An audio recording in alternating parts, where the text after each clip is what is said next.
1773, the 13 colonies rose up against Britain.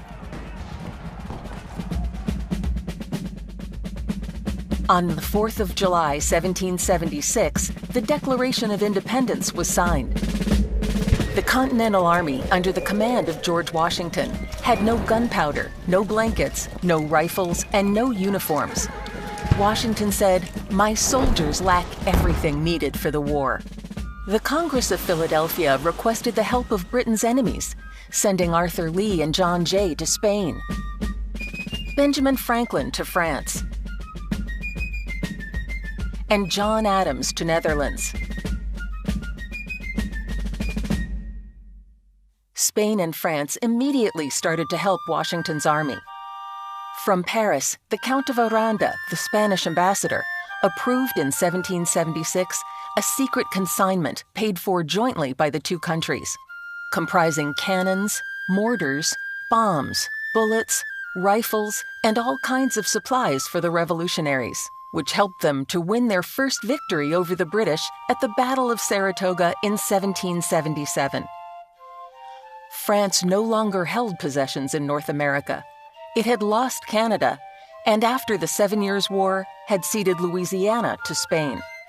For that reason, in 1778, France decided to declare war on Britain in Europe and help the American rebels with a view to weakening the British. In Spain, the Secretary of State, the Count of Floridablanca, recommended that the king should adopt a cautious approach and negotiate with Britain. Spain had launched an ambitious program of reform, fired by Enlightenment ideas, which required a great deal of money. At the same time, Spain feared that her colonies in America might be attacked by the British, and that the ideas behind the American Revolution might spread to Spanish possessions.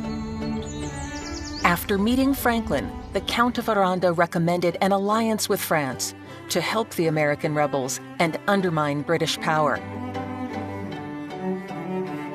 Charles III and his ministers saw an opportunity to recover Minorca and Florida and to attempt to regain Gibraltar. In April 1779, Spain allied with France and declared war on Britain. After the 4th of July, the rebels requested assistance from the Spanish governor of New Orleans. Spanish New Orleans was a strategic city with good links to the northern territories. Governor Luis de Gonzaga and later Governor Bernardo de Galvez administered supplies sent from Havana. For 3 years, they provided the envoys of the Congress with money, gunpowder, weapons, medicine, and clothes. As soon as war was declared, Bernardo de Galvez organized a small army made up of Spanish soldiers from the Louisiana Battalion, militiamen from New Orleans, and French, Acadians, Afro-descendants, and American volunteers, together with Native American allies, after a long march through swampy land. At the head of these troops, America's first multicultural army, Galvez expelled the British from the right bank of the Mississippi. The following year, he conquered the city of Mobile. Meanwhile, a large expeditionary force of 11,000 soldiers was being formed at Cadiz. In April 1780, they set out aboard over 70 ships under the command of Admiral Solano. They reached Havana in August. Despite losing over 2,000 men due to disease, the following year they took part, under Galvez, in the greatest Spanish victory in America, the capture of Pensacola, the capital of British Florida. They took over 2,000 prisoners and captured the British governor. At the same time, Diego de Gardoqui, a Bilbao merchant with experience in the sea trade with America, was instructed by Charles III to organize the secret sending of supplies to the rebels. From 1777 to 1783, supplies of all kinds were dispatched from the Spanish ports of Bilbao, Santander, and Cadiz. Weapons, uniforms, blankets, and large sums of money, which made their way to Atlantic ports controlled by Washington's troops, down the coast from Massachusetts to New Jersey.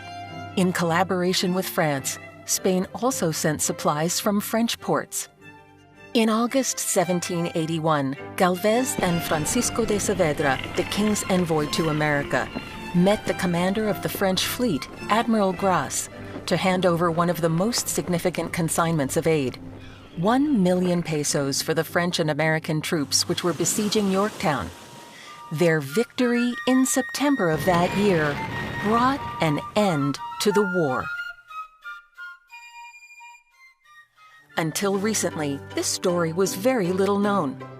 In 2014, Bernardo de Galvez was posthumously awarded the title of Honorary American Citizen in recognition of Spain's support for American independence.